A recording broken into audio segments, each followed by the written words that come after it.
চম্পকনগর চিন্তামকোবরাপাড়া গত 29শে মে 2020 তারিখে ডাইনি অপবাদ দিয়ে এক মহিলাকে মারধর করা হয়েছিল। তার পরিপ্রেক্ষিতে আমরা এখানে আজকে এসপি ওয়েস্ট অফিসে এই নিয়ে 3বার আমরা ডেপুটেশন দিয়েছি। প্রথমবার ডেপুটেশন দিয়েছি গত 9/6/2020, এরপরে দিয়েছি 17/6/2020। আজকে আবার আমরা দিলাম। আসামি যখন আমরা প্রথম 2বার দিয়েছিলাম তখন বলেছিল আসামি অ্যারেস্ট হয়েছে, বেল্টও নিয়েছে। 6 জন আসামি অ্যারেস্ট হয়েছে বলেছিল, যা যা কেসে উল্লেখ ছিল। কিন্তু দেখা গেল আজকে আমরা কাগজ পাওয়ার পর দেখলাম আসামি কোনো বেল্টও হয়নি, অ্যারেস্টও হয়নি।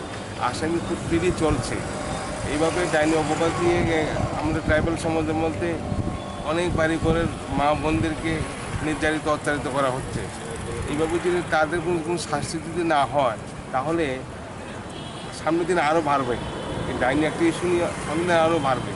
তা আমাদের কষ্ট হইল একজন মহিলাকে বাড়িতে ঢুকে রাত্রে 7:30টায় ডাইনি অপবাদ দিয়ে মারধর করা হলো, অ্যাটেম্প টু মার্ডার করা হলো। তার কোনো শাস্তি হলো না, তার কোনো অ্যারেস্ট হলো না। আমার একটা প্রশ্ন মিডিয়ার কাছে, মানুষ মারা যাওয়ার পরে নাকি অ্যাটেম্প টু মার্ডার কেস করা যায় নাকি মারা যাওয়ার পরে করা যায়? অনেকে বলে এখন যদি মনে করেন সেই যিনি আয়ু ছিলেন সেই যদি কোনো ওনার ইন অ্যাবসেন্টে ওনার স্ত্রীকে যদি বলে ডাইনি অপবাদীকে যদি মারে তার পাড়ার লোক, তখন সে কী ধারা দিত? সে কি দিত নর্মালি ধারা? না, সে তখন নিজের বেলার জন্য সে ভালো ধারায় দিত, 302 ধারায় দিত। কিন্তু আমাদের বেলায় ধারাটা নর্মালি দেওয়া হয়েছে। জানি না কী কারণে নর্মালি দেওয়া হয়েছে। উনি নিজেও ঘটনায় গিয়েছেন, দেখেছেন, ব্যাপারটা সম্পূর্ণভাবে দেখে শুনে উনি দেখছেন। এমন নিজেও আমাদের যে ঘটনা হয়েছে থানার সাথে হাতে 500 মিটার হবে, 500 মিটারও কাছে। উনি সব কিছু জেনেও যদি এইভাবে করে তাহলে সামনের দিনে আমাদের জন্য আমাদের থাকার জীবনহানির সম্ভাবনা দেখা দিচ্ছে। যেহেতু আসামিরা ফ্রিলি ঘুরছে, ফ্রিলি খাচ্ছে, ফ্রিলি চলছে। ওরা বলছে অ্যারেস্ট হয়েছে, আমরা জানতে পারি অ্যারেস্ট হয়নি। আমরা জানা বেল্ট নেয়নি, কোনো বেল্টও নেয়নি। কারণ এখানে তাদের ইনভেস্টিগেশনে দেখা গেল এরকম কোনো উল্লেখই নেই। সুতরাং আমাদের যা কেসের অ্যাপ্লিকেশন দিয়েছি ওই কেসের পয়েন্টে যদি দেওয়া আছে তাদেরকে তদন্ত করে পাঠিয়ে দিয়েছে কোর্টের মধ্যে। ওনার ছেলেও আছে, যিনি মা ডাইনি অপবাদে তার ছেলেও আমাদের উপস্থিত আছে।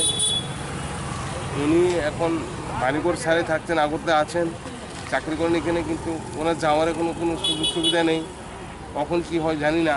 তার জন্য উনি এখন ওনারও চলার প্রতি খুব সংশয় দেখা দিয়েছে। এখন এই মুহূর্তে আমরা চাই এই মুহূর্তে তাড়াতাড়ি অ্যারেস্ট হোক এবং শাস্তি হোক। সমাজের মধ্যে আরও দৃষ্টান্ত তৈরি করা হোক যে ডাইনি অপবাদ দিয়ে সাধারণ মানুষকে হয়রানি করার থেকে দূর করার জন্য। আপনার নামটা? হ্যাঁ, এখন আমাদের সামনে সিনিয়র অ্যাডভোকেট আছেন, উনি আপনার সাথে কিছু কথা বলবেন। ঠিক আছে, আপনার নামটা কি? আমার নাম বিভূতি দেববর্মা। আর যিনি ডাইনি অপবাদে তার নাম হলো ফুলকুমারী দেববর্মা। ওনার ছেলে আছে এখানে সঞ্জয় দেববর্মা। চম্পকনগর ওদের বাড়ি, পাহাড়ি জনজাতির লোক। তারা এসে আমার কাছে আসে, বলে যে জাস্টিস পাচ্ছে না ওরা। তারপর দেখলাম কোর্টের কাগজপত্র বের করলাম, দেখলাম যে মহিলাকে জ্যান্ত ঘরের মধ্যে আগুন লাগিয়ে মেরে ফেলার পরিকল্পনা ছিল এবং মারার উদ্দেশ্যে ওরা অ্যাসেম্বল হয়েছে 11 জন। সেই ঘটনাকে পুলিশ 307 মামলা না নথিভুক্ত করে 325-এ নথিভুক্ত করেছে, যেটা বেইলেবল। মানে একটা লঘুদণ্ডের যেটা মানে বড় দণ্ড হতে বা অপরাধ হয়েছে, সেখানে পুলিশ কম ধারায় রেজিস্ট্রি করেছে, যার ফলে পুলিশ বাঁকাবতে যারা আসামি তাদেরকে মুক্ত করে দিয়েছে। এখন আমরা দেখতে পাচ্ছি যখন আসামি কোনো ঘটনার আসামিরা যখন শাসক দলের সমর্থিত লোক হয় তখন পুলিশ এইসব কাজ করে, যেখানে লঘু দ্বারা মামলা নথিভুক্ত করে।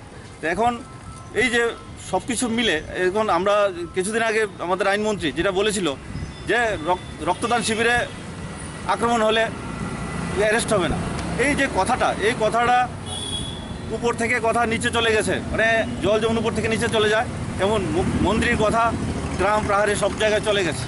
এখন সবাই ফ্রি হ্যান্ড পেয়ে গেছে। পুলিশকে উনি যে কথা বলেছেন পুলিশ অ্যারেস্ট করতে পারে না, এই কথাটা একদম ভুল বলেছেন।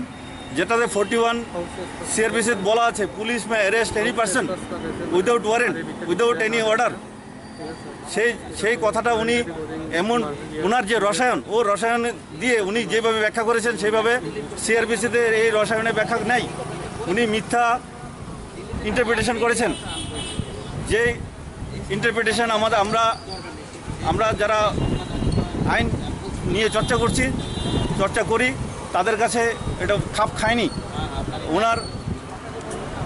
উনি একজন মন্ত্রী হয়ে সমাজে ওনার প্রভাব আছে, ওনার যে বক্তব্য সেই বক্তব্য লাগাম ছাড়া বক্তব্য হলে আমাদের সমাজে প্রভাব পড়ে। তার জন্য আমি অনুরোধ রাখবো ওনার কাছে যে এরকম লাগাম ছাড়া বক্তব্য করবেন না, যাতে অ্যারেস্ট অপরাধীরা উৎসাহ পায়। এই ঘটনার পরে অপরাধীরা উৎসাহ পেয়েছে, বিভিন্ন জায়গায় দেখতে পাচ্ছি। এখন ঘুষি দেওয়া, মারদাঙ্গা হয়ে বেড়ে গেছে।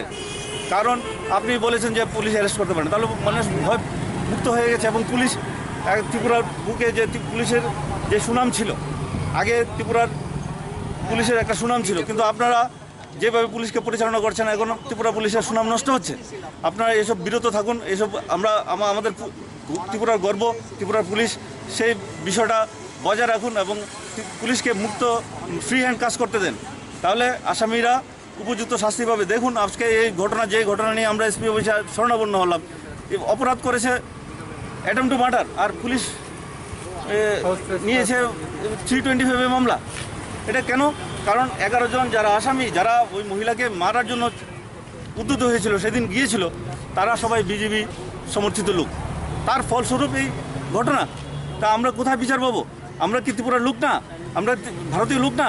আমরা যা সংবিধানে যা আছে, ব্যবস্থা আছে, তা দিয়ে করতে হবে, তা দিয়ে সব বিচার করতে হবে। কিন্তু এখানে তা দিয়ে বিচার করছে না। এখন বিচারে মাপকাঠি হয়ে গেছে সরকার সমর্থিত লোকজন। আপনি না বিরোধী। আপনি বিরোধী হলে একরকম, সরকার সমর্থিত লোক হলে একরকম। এই মাপকাঠি দিয়ে বিচার ব্যবস্থা চলবে না, মুখ থুরবে পড়বে। আপনারাই এর সমস্যা পড়বেন। আপনাদের বলছি যে আপনারা ঠিক করুন এই ব্যবস্থাটা। আমরা যারা নিরপেক্ষভাবে আছি, যারা জনগণ, সবাই যাতে বিচার পাই, উপযুক্ত বিচার পাই, বিচার ব্যবস্থাটা ত্বরান্বিত করুন।